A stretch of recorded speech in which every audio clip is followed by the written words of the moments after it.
नमस्कार, मैं हूं आपके साथ इश्तियाक अहमद और आप देख रहे हैं आर्य न्यूज। अफगानिस्तान में आज नई तालिबान सरकार का ऐलान नहीं होगा और अफगानिस्तान में सूत्रों के मुताबिक नई सरकार के ऐलान में अभी 1 से 2 दिन का और समय लग सकता है। और वहीं तालिबान काबुल में ईरान की तर्ज पर नई सरकार के निर्माण की घोषणा करने के लिए पूरी तरह तैयार है। और वहीं तालिबान के सबसे बड़े धार्मिक नेता मुल्ला हैबतुल्ला अखुंदजादा को अफगानिस्तान का सर्वोच्च नेता बनाया जाएगा और नई सरकार में 60 साल के मुल्ला अखुंदजादा तालिबान सरकार के सर्वोच्च नेता होंगे। और ईरान में नेतृत्व की तर्ज पर यह व्यवस्था की जाएगी जहां सर्वोच्च नेता देश का सबसे बड़ा राजनीतिक और धार्मिक प्राधिकारी होता है और उसका पद राष्ट्रपति से भी ऊपर होता है और वो सेना, सरकार और न्याय व्यवस्था के प्रमुखों की नियुक्ति करता है और देश के राजनीतिक, धार्मिक और सैन्य मामलों में सर्वोच्च नेता का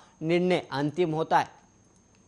तालिबान ने पहले ही प्रांतों और जिलों के लिए गवर्नरों, पुलिस प्रमुखों और पुलिस कमांडरों की नियुक्ति कर दी है और नई प्रशासन प्रणाली का नाम, राष्ट्रीय झंडा और राष्ट्रीय गान पर अभी फैसला लिया जाना बाकी है।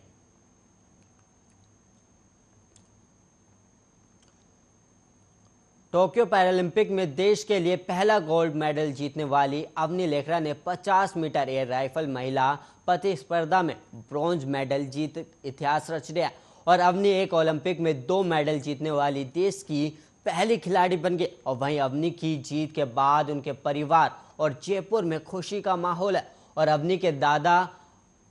आर लेखरा ने बताया कि उनकी पोती ने इतिहास रच दिया है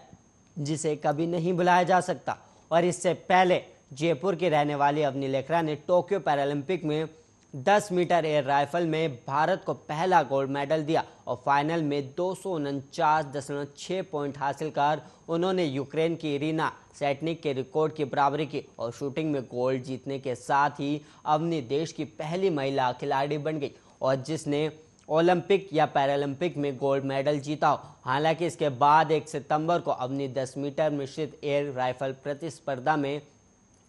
क्वालिफाई राउंड में ही बाहर हो गई थी।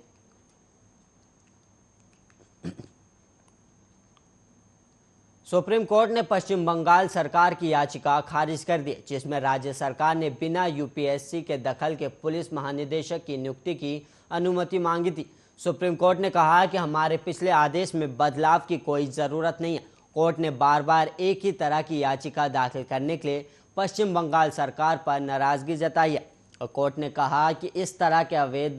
आवेदन कानून की प्रक्रिया का दुरुपयोग है और सुप्रीम कोर्ट एक पुराने आदेश में कह चुका है कि हर राज्य को डीजीपी की नियुक्ति से पहले यूपीएससी से योग्य अधिकारियों की लिस्ट लेनी होगी और उसी लिस्ट में से चयन करना होगा।